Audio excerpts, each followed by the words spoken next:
أتأم عنده حنت قال دفيرو صعدا يدفيرو خايلهم مالتي 30,000 خا تحاتيتولو أواصل لنا محبراو ميديا موصيلو تواصل لكم توقسوا يفلطن أب مبل 38 زور مرقة سوا بزحات تمهارو تمرقوا مالو حج إسياس أفورق خا مالتيو انكو عبصحكم يلو مالو نمنتا انكو عبصحكم يلو نابيناي سراح ገለገለሎም ብዙሓት ተማጎት ሰባት አለው ገለገለኦም ተዛረው ሰባት ካ ናይሎም ማዓንት ጉዳይ ምሶ መልክቱ እንታይ ተዛሪዎም ክትሰምዑኹም ማእኸላይ መንግስቲ ኢትዮጵያ ነተምሃሮ ዩኒቨርሲቲ አዲስ አበባ አብዚ ክንከርም ኢሎም ሕቱ ሓቲቶም ሲ ይግፋ ስለዘሎ አብዚ ክኸርሙ ኢሉ ፈቂድሎም ስታሊን ገብረስላሴ በዝ ጉዳይ ዚ መልክቱ ተዛረው ዘረባሎ መልስ ክንበል ኢና ከምኡም በተማሳሳለ ኃይል ደደቤት አሎ ነዚ ጉዳይ ዚ ጥራሕ ዘይኮነስ ሙዚተ ተሓይዙ ተዛሪቦ ለሓደ ጉዳይ እስኪ ክንሰምዕና ማለት እዩ أبز قد دايزي مساي نحرد صنيحهم كسام موداتها قلة زرباتها تايت صنيحهم نايلهم عند فيديو حد يستغلكم سبسكرايب بمقوار جمهوريهم النبارات نحرد أخوينكم رئيتوتات كم بولكم وسن زبلا رئيتوتات الله دس زبلا رئيتوتات كم بولكم على تيوم be fair balance 7.5 well said and well explained brother but don't lose your Tigray accent حجي مجي is not تجارو دايلكت يبلن لهم حالتي تجارو دايلكت حجمجي أبشر وريد كايت فلتن مالتي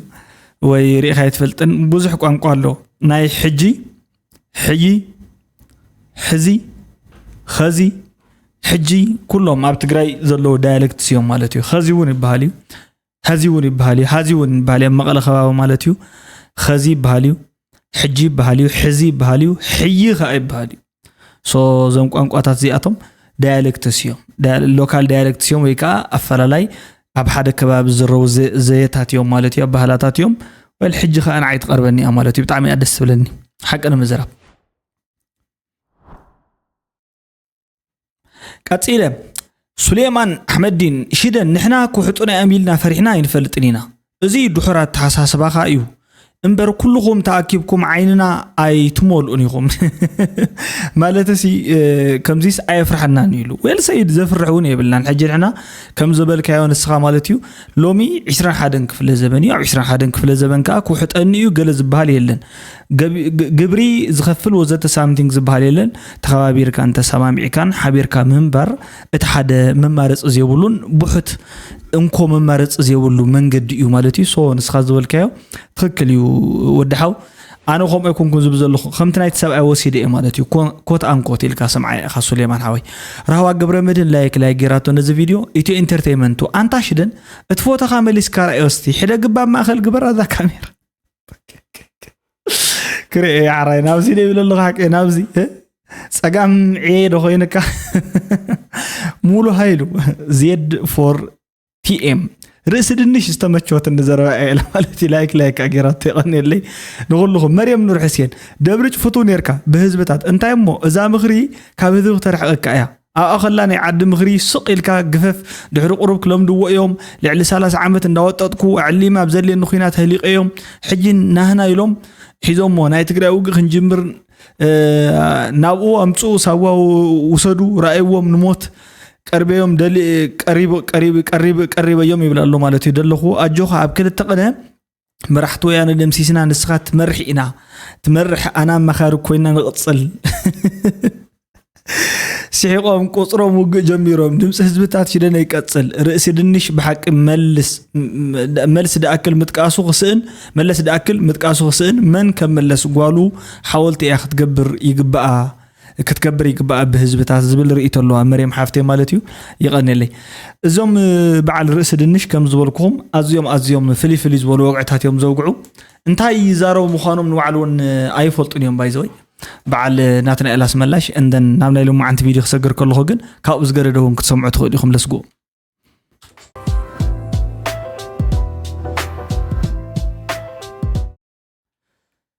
تقدمت فيديو ممرقتها 38 تنزور سوا بينا خنجمر مالتي 38 تنزور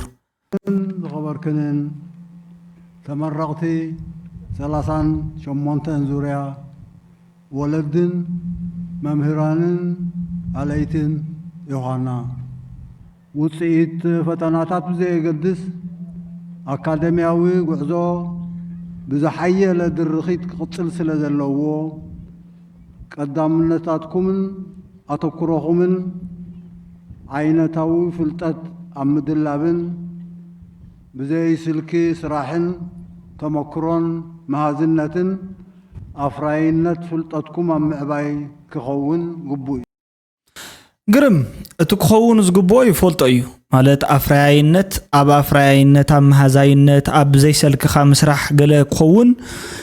قبوي اللي إزجمر كم تسب تعي زرب أي زرب كله خمزي ولا سيطانونكو كجمر كله ملأخ برهان قال موسيل إزارب زرو وخوم إيه مالتي حجي تايبلوم أفراينتكم بعزوز قصل قال سوم قدم حجي 38 تنزور يوم توم 37 تنزور انتي يفريو أمدي لكم دي تحطون بقى حتصار حتى كويس حتى السؤال مالتي زوم 37 تنزور انتي يفريو أبينا إن أي سي تي بارك حدش موزته ما هيزو أبينا يبوتا أيو حرشا ملوء مالتيو نحدا كبابي صقاب كوينو أبينا كبابيو عسى ناب سرحاتيو سماي بروسيسد كوين هزب قريبو أبينا كبابيو من إسي شكلو نولدو طويرو أبدغ تلاخ قرشي أب عدو سيلو انفستيجيرو حاسوتيو زي مچورواري تايز بل زلو كلهم كوم يوم the dictators have the same تايز بال pattern اللهم انت عينت pattern إزلهم مقاس اللهم نيوم نتوم زغلغلوهم نسخاتكم اتوم ازيوم فليات اتوم زبلصكم قال مخانكم داوليهم زغزوخا مالتي حجي نسخا اتزبلص اي تباهلكا سلازلخا زبلصكو يبا يلقى تحسب مالتي نمنت اخا بليص كازلخا نسو نخغز اكاسي بزبلص تردو ايها مالتي مغزوس دحان نيرو ولعن ملعزو عدي ولعن زبهر له قلهم كله مزاب كوينهم سلازخون مزاب من مفلا لا يقول ولا عدني عد خازبي عندنا اي اكسترنال زبتا فلا لا يالو ناي قدم مسلا نيرو كومزي مالتي يسرح نيرو اجري وتن تحجد قبر دلو تاوب زلا معصي دلا كومزي زبلت اب تكايدو زي حلل تقهات عاوت تغوناصفو سدران حبرتسبن قرن بالحزو مريو بقى نتهزب مالتيو تمولدنو علاتهم وتدرو حيل مريقو ابينا يفلطت قالو قيح كداني خدادنهم زلو زيهم بونيت قلمله عندن سويل كايو بخالي بحلاسي ወይ ከም ንመፈራርሒ ይጥቀመሎም ዚ ቶም ትልሙዳት እዩ ቲ ወታደራዊ መርሽ ከምዚ ገለ ዝግበር ዘሎ ማለት ሓደ ታይ ዝበሃል ከምታት ወታደራዊ መርሽታት ገለ ኸርኢ ከምታት ደስ ስለ ዝብሎ እዩ ከምቶም ናይቶም ዲክታተራት ከምዮም ደስ ዝብሎም ዛስዋይ ከዓ ነዲኦም ኩሎም ክዳን ከዲኑ ገለምበር እዞም መናእሰያት እዚኣቶም ሕጂ ትሪእዎም ገለገሊኦም ኣብ ሰብ ሰርሖ ምህዞ ገለገሊኦም ኣብ ሕርሻ ገለገሊኦም ኣብ ግብርና ኣብ ትምህርቲ ተዋፊሮም እንተዝኾኑ ካብ ውትድርና ወፂኦም of course ግደፎን ኤርትራ ናዓናውን ተስፋ መኾንና ነይሩ ማይም ጠመናን ጥሜስ ዝበሃል ነገር ኣይመፀን ነይራዊና ጎራብቲ ኢና ነይርና ተዕዳጋ ሞሊኡስ ናባና ክሕዙን ነይሩ ካባናውን ዝወስድዎ ነገር ኣይምተሳእነን ግን ከምኡ ዝበሃል ነገር የለን ኣርእስኻ እንታይ ዲሞሊ ኢሉ እሱዙ ይንቀድ አንታ ዘርአስካ እንታይ ዲሞሊ ዘርአሶም ከምዚ መግዛእቲ ሳምቲንግ በቃ እዚካ ተኸዓነለይ ትራምፕ ዝገብሮ ቦቲንኬቲ ኪም ጆንግ ኡን تناي تشاينا شي جيبينج دي بال كوم تقبر قال يريو مالتي نساتهم او عندهم زبلع مولو غيرهم كل سب متصقبه كل مهرت مسحابه اب عدي افراينت ناي موداتا صفحي مسر تروف مستنكفه ناب كالوت عادتا سدد بمغبر مسحيلو يوم ናብ ወታደራዊ ምዕባለን ገለን ኣትዮም ንምንታይ እቲ ሒዝና ያዘለና ከይጠፋአና ክንሕልዎ ክንክእል ኣለና ኸውልዮም ንሕና እንታይ ከይጠፋአና ኢና ከምዚ ንሕሉ ዘለና ሕጂ ዝሕዝን ጉዳይ ንሱ እንታይ ከይጠፋአካ ተታይልካ ምንም ስቑኢሉ ዝጠፍእ ከይጠፋአኒ ዝኾነ ነገር እንታይ ከይጠፋአካ ሹማ ይፍለጥን እዩ ኣን ኣይደንቲፋይድ ምክንያቱ ድሕሪ ዛዕለት እዚኣ ንስኻትኩም ናተይኹም ኣነ ዋናኹም ድሕሪ ደግም ዋናሃት ነፍስኩም አይኮንኩም እንድሕር ደግም ናይ ስድራ ቤትኩም አይኮንኩም እንድሕር ደግም ናይ አንስኹም ወይ ከዓ ናይ ጽባሕ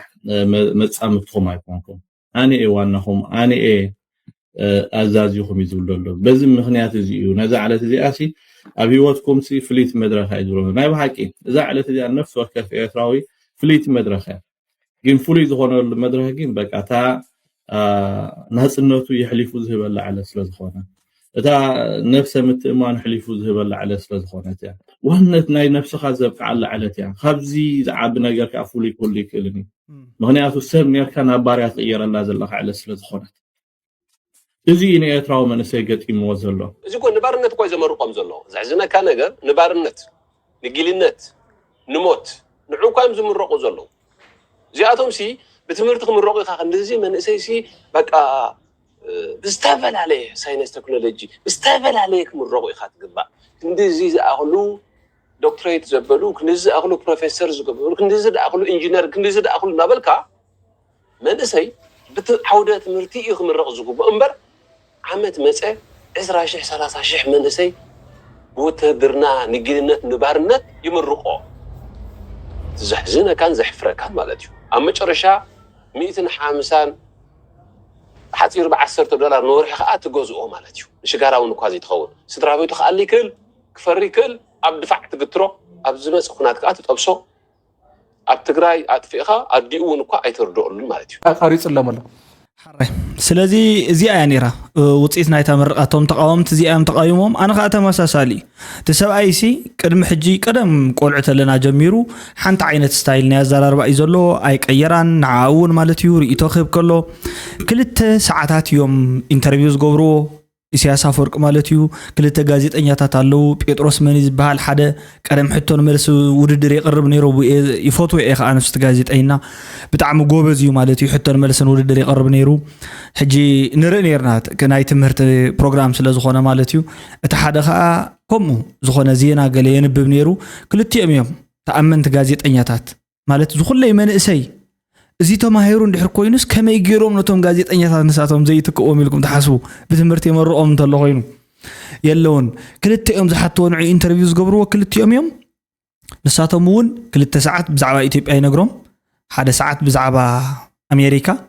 3 ሰዓት ጠቅላላት ኢንተርቪው 30 ደቂቃ ወይ 20 ደቂቃ ብዛዕባ ኤርትራ ኣብ ኤርትራ ኩሉ ግዜ ዝለዓላለዋ መንገዲ ጥዕና ገለ ሳምቲንግ ትንክፍ ይብለን ማለት እዩ ድሕራይ ከዓ ኣይሰለጠን እዩ ዝብሎም ኣብቲ ናይ ኤርትራ ክበፅሕ ከሎ ኣይሰለጠን ብሰንክመን ሕጂ እኳ ብሰንክመን ከም ዝብላ ይፍለጥን እዚ 2 ዓመት 3 ዓመት ድሕሪኡ ቀደም ግን ብሰንኪ ወያነ ብሰንኪ ጃንዳ ወያነ ብሰንኪ ጃንዳ ዋሽንግተን ጎም እንዳበለ በቃ ዘመኽነ ነይሩ ዘለኣሎም ማለት رخص ዝኾነ ሰብ ከመይሊ በቃ ነዞም ህዝቢ ዕድል ካብ ሓደ ጸላይ ድዩ ዘየለ ኢኻ ትብል ግን ኮሚልካ ኣይትመካሕ ኢሎም كمكح بزارسي كحيل نامنا شو اللي خموس إمبر زني أخا صلح الحد نامنا كفلوا موداتو حجي بتفلت تعاتقكم بدي يقدس إشران قلن عمت كم جخت قبرو قل زولهم زولو كساب حجي 30 شو مونتن دحر كوينو 30 شو عتنزور which is the previous number immediate previous numbers زبادو لتقلمي زولو قصري 30 شو عتن ككنزين تمرقو نمنتاي غازيت أين تازيلو نمنتاي سنت يان زي لو قصيلهم نمنتاي ناي بقى مهورات ناي حقي ناي بارلما ابال سامثينغ لوزه تزبها زي لو تيلكم توليهم بقى كلهم يلون مالتي كو بقى عزيز نغرك توليهم كوينهم كقربوا مين يرو ግን يلون ويتم مناسي قدفو مهاديمو حجي خاذيهم مفرارحي زسلطنهم كمزي حوي صوت اي كوفيه لومي خم بهال ነገር የለን ሶይል ካና ደንቆሮ ግድል ዘካይሩን ይገድፎ ይዘለት ተታይሙን ወዓሉ ማለት እዩ ወታደር ዲፕሎይ ገርካ ሙጋ ሰከንደሪ ኦፕሽን ናይ ህወሓት ናይ ኤርትራ ናይ ሱዳን ናይ ፋኖ ናይ ገለ ዝበሃሉ በቃ ናይ ሓባር አጀንዳ ቀሪጹ ናይ ሓባር ሰምሂቡ ዓበይቲ መድረኻት ይተርፍ ዓበይቲ ናይ ሰራዊት ናይ ፕሮፓጋንዳ ስራሕቲ ይተርፍ ክንድ ግዛዕ ዝኾኑ ጀነራላት ይተርፍ ፓርላማ ይተርፍ በቃ ጽምዶ ዝበሃል ሓይል ተፈጢሩ ሓደ ወዳበሎ ዝብል سرعت زع يخيد الله مالتي وا سفر زم حيلتات زياتهم نا حدا وهود نجار يموتون افتم حزبتات دليتن من قصاصاتنا له اتم حيلتاتون اب حزب تግራይ زمر حيل يكون حزب امحرا زقالس حيل يكون حزب عفار زقالس حيل يكون حزب اورومو حزب كلهم حزبتات زقالسو زمرحو اكلات وحبيرنا خنطفق خنفقد يبلنا زبل وشطاو دليتاتهم ون ينصبارقوا እዚ ድሌታት እዚ ግን ድሌታት ኮይኑ ክተርፍ ግን ይብሉ በቃ እዚ ስርዓት እዚ ከም ህዝቢ ከጥፈና እንድሕር ኮይኑ አይንጠፍን ኢልና በሓባር ክንቀውም ግን ይግበአና እዩ እንታይ እቲና ኣብ ኢትዮጵያ ዞን ክልተ ነገር እዩ እቲ ሓደ ከኣምን ዘይደለየሉ ማለት እዩ ሰፋር ዝተዋሃደ ሓይል የለን ገለ ይብል بتحدو وجن كان دحر دأت زي توهايدهم كاوي دا موطيوم تطرنيفم خقالوسو انصارت ማእከላይ መንግስቲ ንሱውን ያው ካብ ዘጥፈና ይሎም ይብል ዝውሃዱ ኃይልታት አይኮኑም ሶይሎም በጎቢሎም እዮም ታይዝ ባህል ኩዕሶ ከም ቤቲንግ ገለ ዝጻወትልና ነበር ዝውሃዱ ኃይልታት አይኮኑ ካፍቶም ዝውሃዱ ኃይልታት ትማሊ ተዋሂድና እዮም ዝሎም ዘሎ ህዝብም ሓራ ገለ ሳንቲንግ ትማሊ ኸአ ጎበዝ ኮም ዚበል ገለመለ ንሕና እንተ ወሰድና ንሕና እንተ ሰዓሳዕና እንደወል ነይሮም መፍታሓት ኸአ ማለት ስለሞ ዓንቲ ስዕስዕር የለኹ ተደመቀ ዘውደረ ተገለገለ ዝበሃል ኸአ ማለት እዩ አለው ቶም አስመላሽ ኮሚቴ ዶ ገለ ዝበሃሉን ኣብዚውን አለው ካልኦት ማዓት ኮም ዝብሉ ማለት እዩ ብዛዕባ ጉዳይ ዚስ ዝዛረቡ ንዋሃድና ንዋሃድን ገለመለ እንታይ ኮነስ ብመሰረቱ ከመይ ዝኣመሰለ ዲሉዥን ምዃኑ ኩሉ ግዜ ይዝሕብረካ ሕጂዚ ወፂ ክዛረብ ስለ ዘሎ ይሶይሉ ከምዚ እንዳለውን ይዛረብ ዘሎ መወዳእቱ ኣብይዎ እዩ ዘለት ፎከስ ነው ዓዱ ጨኒቆ እዩ ዘሎ እቲ ምዕራብ ትግራይ ዝበሃል ኣብ ትሕቲ ናይ ኣምሓራ ክልል ሓይልታትን ኣብ ትሕቲ ሰራዊት ሻዕብያን እዩ ማንም ሰብ ዘይፈልጥ ነዛ ጉዳይ እዚኣስ ዘለስ ኣይመስለን ኮሎኔል ተዘይኮይኑ ንምንታይ ኢልካ ተይልኩም ሰራዊት ሻዕብያ በቲ ኮሎኔልና ከይንወፅእ ቅድሚ ሕጂ እውን ብቃል እንዳተመነዮ ብቃል እንዳገበሮ ፀንሐ ገለ ኣወል ስዒድ እውን ዝፍክረሉ ፀንሐ ካባና ወፃስ ዛ ምዕራብ ትግራይ ትብልዋ ሳይትሕዝዋ እንዳበለ ዝፍክር ፀንሐ ሓይሊ እዩ ዘና ኣለዋ ኣብ ውሽጢ ንምንታይ ብኸመይ ከም ኢልካ ናይ ኣምሓራ ሓይልታት ዘሰልጥኖም ንሱ ዝምውሎም ይፍለጥ እናይ ሱዳን እውን ከም ተመሳሳሊ عندنا مودعتون فانون دسلطنو نسو ندحر كوينسي نسخا مستي صمد يقبر لكم مستي صمد مغابرت ايغلت بلت حاسب كاس تا خوينا دي بكاد نمعرف تግራይسي ندحر صمد غيركا توصت خوين كان نصاسي تا تقبر سب حجي نقلسي تدالو لها ازيكو تحاويسكم طرح زي كونس نعناونسي كونيلكم مالتي كونيلكم سي زي يردهم سبات نختم سولنا እትጽዕርዎ ዘለኹም ነገር ተኮይኑ ሓደ ዘርአ አይ ዳፈለጥና ኢና እምበር እንታይ ከመይሉ ዚዱ ቀሊል ነገር ይተልኩሙን መግለጽ መሃብ ምስቶም ሒዞም ዘሎ ናይ መሬት ተጻሚና ትብል ወል ሰይድ ታት ገብሪ ሃትገፎ ዘለኻ ክንዋጋ ታት ገብረሉ ምዕራብ ትግራይ ነጻ ክንወጻሉ ዋ ተጻሚልኩም ደለኹም ተጻሚልኩም ሲ ታኾንኩም ተሰማሚዕኩም ዳምሳቶም ከዋላ ዘይቱም ብልስዎ አትሊስት ምዚስ ግደፍዎ በቃ ናምነት አይሰማማዕን ይልና ሆቅዕና ተላዒል ይልኩም ሕሰቡ እተሓሶት ኣብኡን ይጅምር ካብዚ ይጅምር ማለት ሶ እዚ ግን ዝጽምዶ ወዘተ ገለ ዝበሃል ዘሎ ስቂሉ ኣነ ይፈልጦም እዞም ተጻመርቲ ገለ በዓላን ዳርጋቸው ጽጌ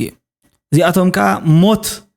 ናይ ህዝብናሲ ከም ዘሎ ዝደልዩ ዝነበሩ ነመወዳእታካ ዋና ፕሮፓጋንዳ ናይ ዝቃልስ ሕጂ ዘጓሃሩ ዝነበሩ እሞዚ ኮይኖም መጽሓፍን በብናዶ ጦብያ ዝበሃል ኣለዎም ሳምቲንግ ዝበሃል ኣለዎም ግጥምን በጃዝ ገለ ዝበሃል ፕሮግራማት ማዓት ኣለዎም ኣብኡ ኩሉ ግዜ ክቡር ጋሻ ኮይኑ ክምስ እናበለ ገለ በዓል እዚኦም ከዓ ተጻሚዶም መወዳእቶም ማለት محفرت يخو سيريس اللي مالتي هايلي شو شق هايلي شو تحش كاس كلهم معناتها متذكرين رون الله تذكري انو تايتي ناب ايثيوبيا زكابزو لحده ناب ايثيوبيا تمليسا او ايثيوبيا تغورو زنبرت مسرح يترفمو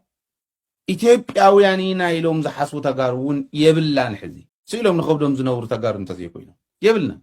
تمليسنا ايثيوبياويان نخونلو تمليسنا ناب ايثيوبيا نمعدو له خنتات يلن هايله زول طرح غي مسلو حوحات كم ودب نسيات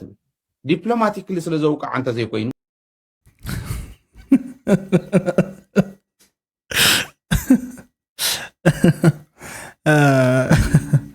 انت ايز بحال عتر زاتو تخبدن عبي زي بالعدن عبي بالله بقى تعدنا مالتي موداتا كميديا حوحات بله ايثيوبيا يتدلني يعني من دا يزدلي اسك من يزدلي محر يوحنس يدلي يرو تغار لا تغرا يدلن يرخو حسكمنا خيدي لكم مالتي نصوم كاب قدم جميروم كاب زمن تطو زبحال نير قدم هو كاو جميروم يوم زدليوا ጮማ ንስኻይ ትፈልጦ ምን ኣለኻ ማለት እዩ ወይ ትፈልጦ ምን ዘለኻ ወይ ተረዳእካ ዘሎ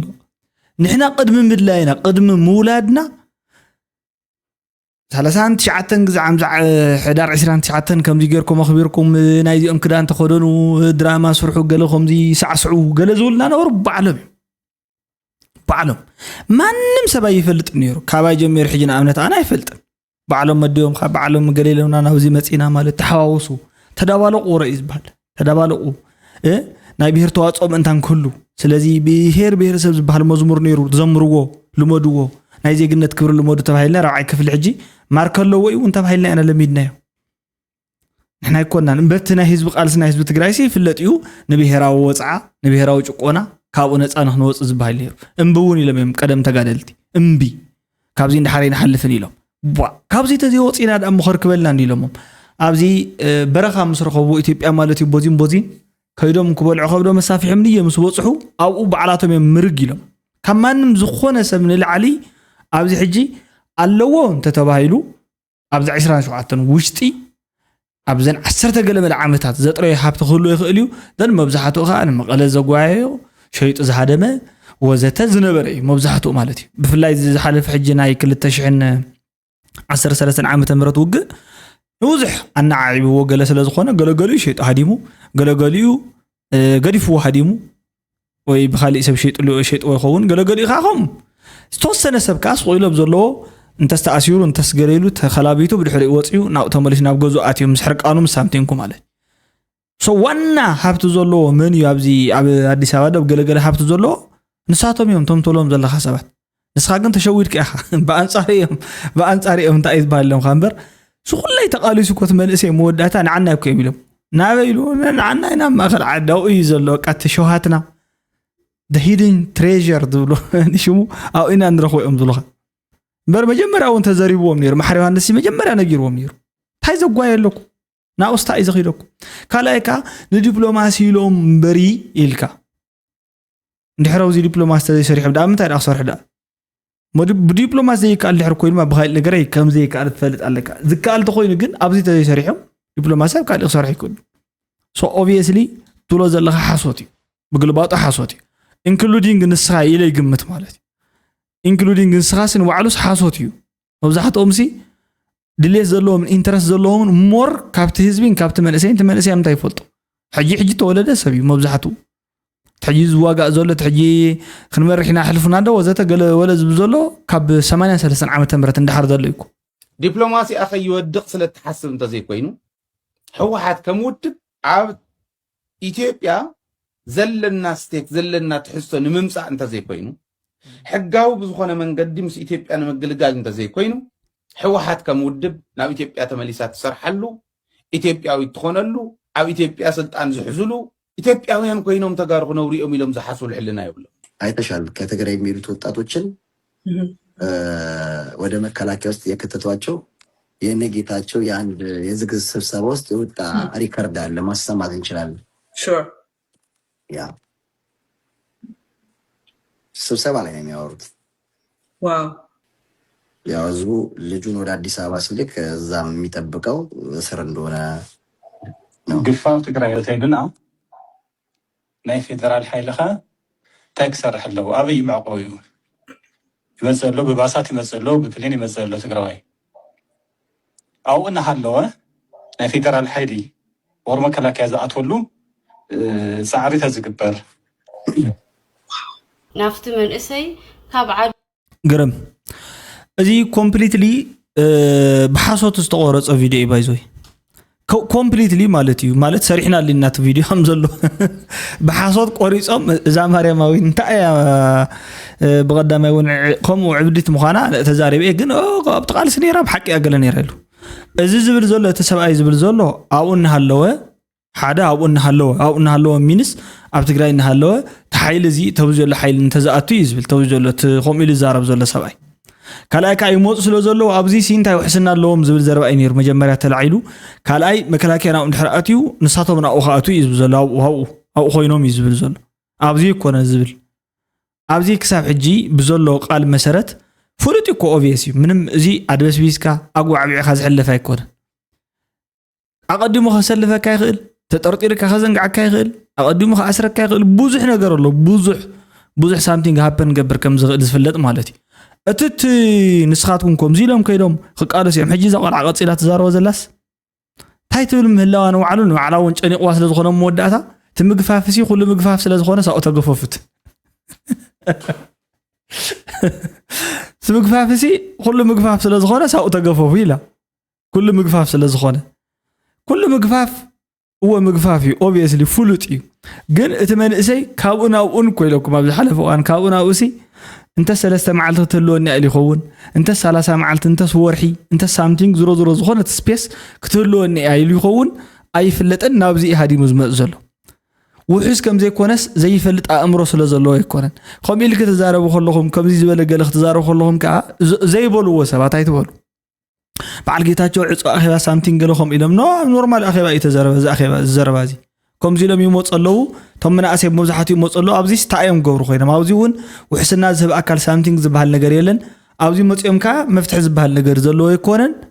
زاسواي او نهلو خاطو يزلا او نهلو خاطو ማለት او نهلوس نا مكراكي كحلفو وي ابزي خاطو زي كونس او نهلو كندخمو نا خوسي يزل تسباي زي كونه زربا كابي ترجم خمزم صخينو عدو نسخاون كابي كمزم صخايه يفلطني مالتي شيء لزي ناي لقام زربا مودع تخما يتزارو obviously ግን درت كان فيخا ابزي مالتي درت كان فيخا بساغر كيامعت درغغعتي اب تግራይ حشي نحدسب بتغفاي كونكو زبزلو قالس تخوينون كات تخوينون مالتي ابزي خا بساغر كيامعت درغغعت زبال ነገር አይኮናን ابزي فولي ማለት ኣብ ሽግር ንሕር ዳ ወዲእካ ስካንተ ተገርካ ትግራይ ምዃንካ ትፍለጥ ኢኻ ምን ካበይ ምሊጥ ካናበይ ክትከይድ አሽን ባያዶ በዚህ ሕጂ ሰዓት ነው ገሌና ይኮናን ገሌና ኢና እንዳተባልናስ ኩሉ ኢና ዋብዘሎ ልዋንውን ምንም ትርጉም የውልን ማለት ሶ ክንተሐዝ ወይ ክእሰር ወይ ሳምቲንግ ገለ ኮውን ከም ዝኽእል ኤክስፔክት ይግበሪ ድሕር ዳ ወገተ ተጀሚሩ ካብኡ ግፋ ኩሉ ግፋ ማዕረ እዩ ናይ ዲ ሕጂ ታዩ ነትሰብኣይ ክትሕጉስ ዲያ ትዛረብ ዘላ سوق لا يزارب لهم ما وين فعتي اخي جغنا اخي دمص حزب تخون لخ لهم ما ديو دمص انت تخون زلا حجسك دو طورنت ايدلين اي الو زوص زلو بانصار ግን اب عدو زي تقالسه نحزبو زي تقالسه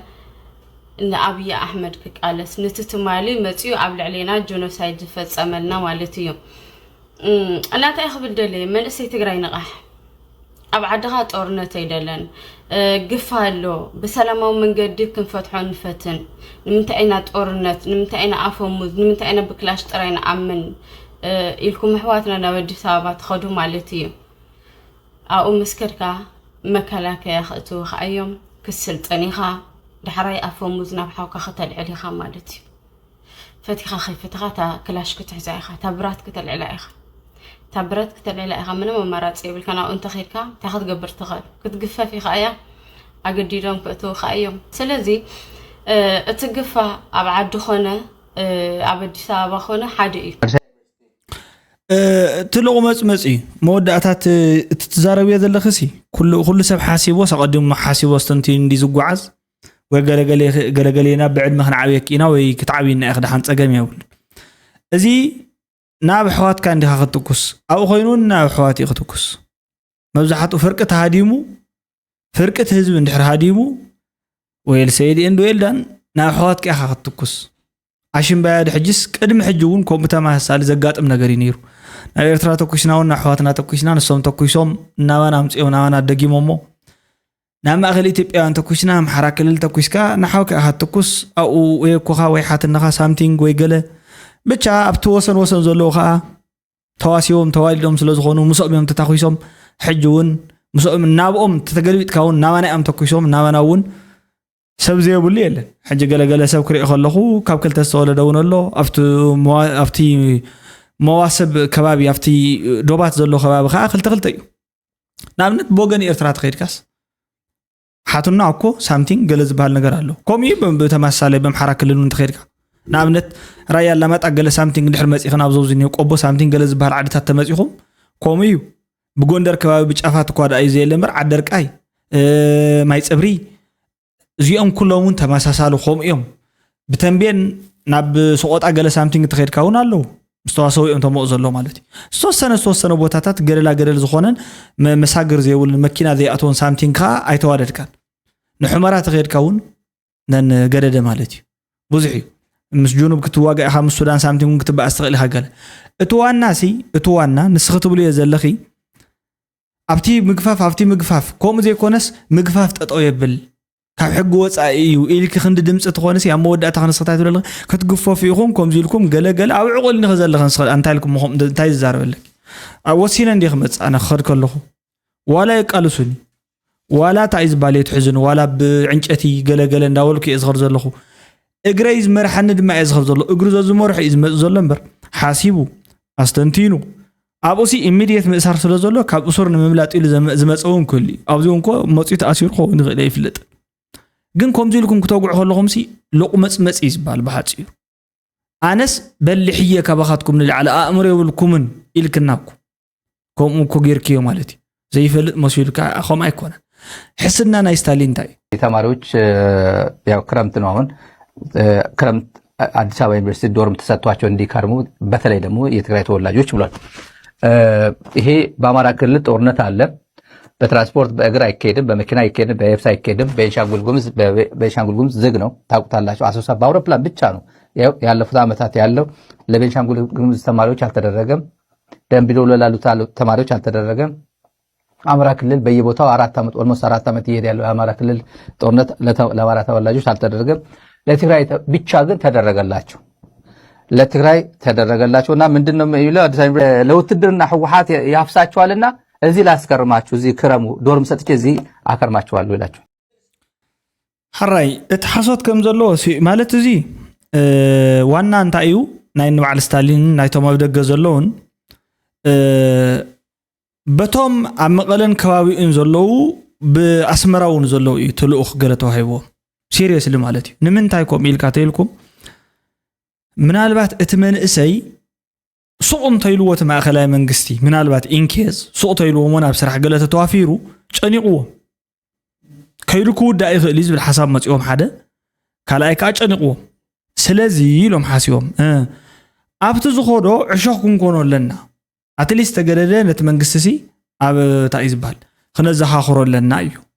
ክነዘኻኽሮ ኣለና ክገፎም ኣለዎ ክኣስሮም ኣለዎ ፅንሕ ኢሎም እውን ብስሩ ስለላሊ ኢኽና ኢና እውን ክብሉ እዮም ንምንታይ በሉ كتحزو والله من تمنسي نبتارجت من تانك أتوه نسي تعلمه هواسا يونيفرسيتي كم هارك اللغانة منجسي فقيدو اللانس توسنا جزية هواسا يونيفرسيتي فقيدو مالتي يونيفرسيتي كم يونيفرسيتي تستاف فقيدو اللانس أنا إحنا هنا حجي يقولون إنه كم زعينا نجرجات إيه مخلتشين قلبلن عام تمرت مالتي قلتشان 10-14 عام تمرتون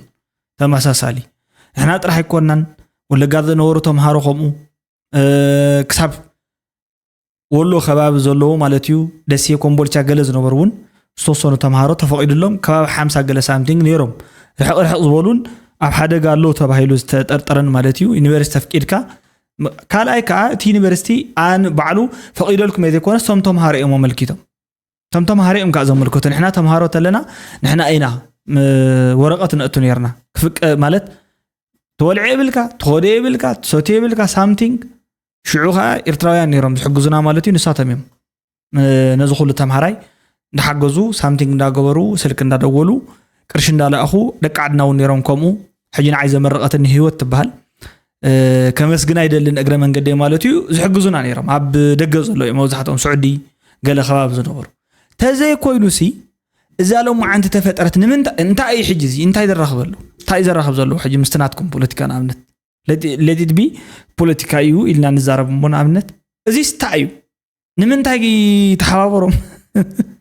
تيني برستسي نمنتاي زي تومي نمنتاي لمنا زي وصلي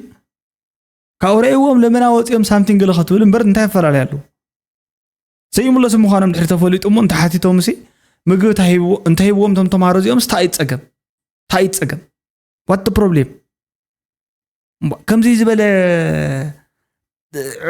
بعين عموتي كم زيكو بقى بولو أو الرقبو خمزي خون له كم كون دس ولا سبب لإنويس من تتناتو بوليتيكا خسمرلو أبدي سبات أجمع كفتر أفتم قالت كابتات زلوا تجارون أجمع كفتر من تتناتو زولق قال من تانك خسمرلو خمالو من تتناتو بوليتيكا أبدي سبات زلوا خوينو أبدي سبات خوينو من تتناتو بوليتيكا خسمرلو أبتجري حماق كفتر زد اللي سبال من تناتو حسابسي فوريسو من تان كيبال ترديكم دي بعلو تمكراسي خقالو سول فرق قالس مالتي كم ازي حجي حمقتي حاتياتونيو بدلونيو حسدناوني بحاصير مالتي تاي نسخا هبكا مغبي نسخا يبلع خيو نسخاس زيولكم نسخان هايله دبيتن زيولكم يله ناي عورات زبل زراب مولو تزاربكم موداتا نقفا برس تقبيل خواخاتكم كاي زاربلو اتغراي دلو ترانزاكشن ايتش انديفيدوال نافلطكم موب تيليبر ببنكتات قال እንዳተገብረን ሃለወ ኢንተርኔት ይተዓጽ ዝበልኩም ሰባት እንዲኹም ታይ ማለት ብምንታይ ዘይትፈልጦ ዲኹም ኮይንኩም ንሕናስ ሓወለና ወላደለና ንሱ ጥራሕ ይኮነን ኩሉ ቤተሰብና ኣብኡ ዝነብረሉ ኣብኡ ትልእኸሉ ቅርሺ ዝቕበለካ ብባንኪ ብምንታይ ይቕበለካ ብምንታይ ይቕበል ብባንኪ ዝቕበል ግን ንስኻትኩም እንታይ ትብሉ ነርኩም ሕጂ ሽዑ ከምዚ ባንክ ተተዓጽዩ ገለ ተተዓጽዩ መብራህት እንደይ ተዓጾ ሽጉር ክብል ኣለዎ ታ ፕሌን ውን በዓላ ታ መኪናውን ኣበይ እሞ ተትመፁሞ ንስኻትኩም ምስ መፀት ዋላ ኣድግም ሕላፍ ዘይከኣል ትዝኾን ኣነ ብእግረይ ክኸይድ እየ ስለ ዝኽእሉ ንስኻትኩም ግን ለሚድኩም ጠስጢስኩም ኣኡ ጣጣ ጓል ዓሚፁ $30,000 ተባሂሉ ኣረግደፍ 30,000 የድልየኒ ኣሎ ካብ ህዝበይ 30,000 ሓግዙኒ ይብለኩም ኣሎ ነዘን 30,000 ሸጋ ይድገኢት ክብልና በቃ በዓል ኣለዎ ንስኣኸላ ኣኺልለይ ክብለኩም እዩ ኦረዲ ካብቲ ጭንቀት ይናገፍ ድሕሪ እውን እቲ ዝብለኩም ዘሎ ንስቲ ናይ ሕጊ ናይ ዩናይትድ ንስ ፃዕዳ ንስ ጓል ሃገር ዝግበር ፍልይ ዝበለ ስለ ዝኾነ ሓያል እዩ ሕጂ ከም ዝብለኩም ዘለዋ 6 ትዝግበር ፍልይ ኢሉ እኮ ትሕጊ ድዩ ፍልይ ዝኔስ ታጉ ታይማዕት ዓመት ከዓ ቀሊል ኣይኮነን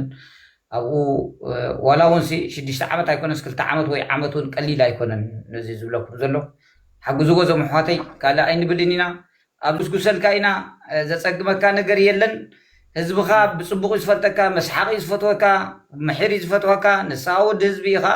ካብ ህዝብኻ ሓገዝ ምድላይ ማለት ከኣመይ ነውሪ ይኮነን ናይ ሚድያ ሰብ ስለ ዝኸድካ ክብረት ይሃብኩም ቶም ትሰዱ ዘለኹም ሓግዝዎ ኢደ ኢደ ከብሉ የቐኒልና ተዛረቡና ባኹም ንገድፎ መውት ኢኻ ተባሂል ግረም በቲ ሓደ ወገን ትምሕጋዝ ኢስ ኦኬ ማለት እዩ ጣጣም ዓንዱ ማለት ኣብዚ ቲክቶክ እዚ ማንም ሰብ ይፈልጦ እዩ ኣብ ገለገለ የዋህያ ኣብ ገለገለ ንባዕሉ እውን ሓገዝ የተኣኻኽብ ኣብ ገለገለ ከዓ ከምኡ ማለት እዩ በኣንጻሩ ከም መንእሰይሲ ሕማቕ ሰብ ኣይኮነን ድሓን መንእሰይ እዩ ማለት እዩ ሶ ተሓገዝ ኣይኮነን ተዋና ዘረባ ግን እቲ ሓገዝ እንታይ እዩ ዘይሕጋዊ ነገር ዲ ገይሩ መን ከምኡ ግበር ኢሉ እንድሕር ገይሩ ሲ ኣነ ንምንታይ ኢና ንሕግዞ ማለት እዩ ተጣዒሱሉ ሪቱ ጉዳይ ኣብ ቀድሚ ሕጊ ቀሪቡ ማለት ክጣዓስ እዩ ዘለዎ ኣብዚ መፅኡ ኣነ ተይባዕልኩ እምበር ፃዕዳ ስለ ዝኾነት ገለ ስለ ዝኾነት ዝበሃል ነገር የለን ዝበሃል ነገር የለን ተውዒልዎ ውዒልዎ እዩ ተጣዒሱሉ ኣብ ቅድሚ ህዝቢ ሓገዝ ከተኣኻኽብ ኣለዎ ማለት እዩ ሓሚ ምሕማም ርእሲ ሒዝኒ ልመፀልክ ብቐዳማይ ቅድሚ ሰሙን ገለ ምሳ ብዙሕ ሰብ የቐለበላን ከም ላግፅ ተወሲዳ መይሹ ፅንሕ ኢሉ ከዓ እንደገና እንታይ ገበረ እዛ ጓል ሰብ ደፊረ ኢሉ ትማሊ መዓዝ እዩ ተበልዎ ናይ ቅድሚ 2 ዓመት ኣበይ ለ ፕሩፍ ኣምፅእ ማለት ደፊርካ ትኾንካ ተኾይኖም ፖሊስ ዘይወሰዱካ ተበልዎ 2 ዓመት እንዳተመላለስኩ ዝከታተሎ ዝነበርኩ ጉዳይ ይበለልኪ ቅድሚ 2 ዓመት ዝተሓዘ ጉዳይ ጓል ሰብ ደፊርካስ 2 ዓመት ምልኸ መልካ ብነፃነት ኣብ ደገ ትንቀሳቀስ ምስ ወረቐትካ ፈቒዶም ልካ ሞኸዓ ካብ ሃገር እንዳወፀን ገለን ኢማጂን ኣይኮነን ደብ ካልእ ሃገር ክደፊስ ኣብ ኢትዮጵያ እኳ ጥፋት ተጥፊኽስ ካብ ሃገር ኣይትወፅን ኣይፍቀደልክን ንሱ ከዓ ግብፂ በፂሑ መፅኡ ተረደኒ ከመይሉ ተፈቂድልካ ኢሎሞ ብምንታይ ፓስፖርት የተወሲዳ ኢሉ በቃ ብኩላ እኳ ፈሒላቶ መይሾ ከዓ እንደገና ፀንሕ ኢሉ ሕጂ ከዓ ምስ ናይቲ ማለት እንዳሰዓምክዋ ዝሓዘር ቆልዓ ምስ ናታ እያ ተተሒዛ ወጣፈክ ድሃ ትቐርብ እንድሕዳ እሺ ድሓን ብሓፂሩ እቲ ምትሕስሳድ ማለት እዩ ንሕና እውን ብዛዕባ ምሕሳድ እናወጋዕና ስለ ፀናሕና በቃ ከምኡ ከይኮኖ ክሕገዝ ኣለዎ ኢሉ እንድሕር ዳ ኩሉ ሰብ ኣሚኑሉ ማለት እዩ ክሕገዝ ዘለዎ ኦፍኮርስ ከም ሓደ መንእሰይ ግን ካብቲ ጥፋቱ ክመሃርካ ኣለዎ ብተመሳሳሊ እንታይ እዩ እዚ ጓልኮም ዝገይረ ኢልካ ዘረባ ኣለ ድብስሩ ካኬዝ ሪሊ ሲሪየስ እንተ ደኣ ኮይኑ ኣብ ከምዚ መፅእ 50 ቲክቶክ ኣብዚ ሕጂ ሰዓት ኣይትጥቀመን ኢኻ I'm gonna tell you the truth ኣይትጥቀመን ኢኻ no way ከምኡ ድበሃል የለን ኣትሊስት 24 hour ኣብ ትሕቲ ሕጊ ኢኻ ኮፍ ትብል ንሕቶን መልስን ጥራሕ ኣየውፁኻን እዩ ክትቅፅላ ኢኻ ሓንቲ ግዜ የምናርኪ ኣይንዋሓልካኒ ኣይትፅላኒን ባዕላነ ቆፅለ ኢና ንሓን እንዳበስልካ የናዓወ ሕጂ ካልኣይ ግዜ ተረዲካ ይግባይ ዶ ገለመለ ልዓል ተሓት እንድብሎ ንምኾናት ይብልና ክታዓመት 8 ወርሒ ጌርናሲ ሕጂ ኸን ካብ መዓድ ይግባይ ገለመለ ሕጉዝና ተኾንኩም ሓጉዝና ብዛዕባ ካልማል ነገራት ኣገዳሲ ይኮነና ዓይንታ ጠማዓንዱ ዊነቨር ቢን ኖ ሕጂ ስማዓኒ ነግረካ ምኾናት ይብለና ኣነ ሓታ ነግረኩም ሕጉዝና ሓጉዝና ስማዓና ኩላካ ዘለካ ምኽሪ ሃበኒ ሓሳብ ሃበኒ ኣይበልኩኾን ኣነ ሓሳብ ሃበኒ ይብልኩኾን ሓግዘኒ የዝብለካ ዘለኹ ወረዲ ገፀይ ከፊተ ኣነ ተፀጊመለኹ ተሸጊረለኹ ሓግዘኒ የዝብለካ ዘለኹ መሪ ኣብዚ ጠበቃ ከምዝሎ ተሓበረካ ከምዝሎ ዝሕግዘካ ዊነቨር ቢን በቃ ስለዚ ሓግዘኒ እየ ዝብል ዘለኹ ሓግዙኒ እምበር ካሊእ ዘረባ ኣይደልን እየ እዩ ስለዚ ካሊእ ዘረባ ስለዘይደሊ በቃ ትሕግዝዎ ሓገዝዎ ብሓፂሩ እዚ ኢልካ ምውዳእታ ናይ ሎማዓንቲ ቪድዮ ማለት እዩ ኩልኹም ስለ ዝተኸታተልኩም ብጣዕሚ እየ ዘመስግን ርእቶታትኩምን ሃናፃይ ዝኾነ ዕላልኩምን ኣብ ኮሜንት እንዳገረፍኩም ክትከዱ ተስፋ ገብር ለዋም ቀነ ክኾነልኩም ይምነ ቻው ደህና ቀኒታ ጉድ ላይት ደህና ሕደርታ ሓዋተይ ማለት እዩ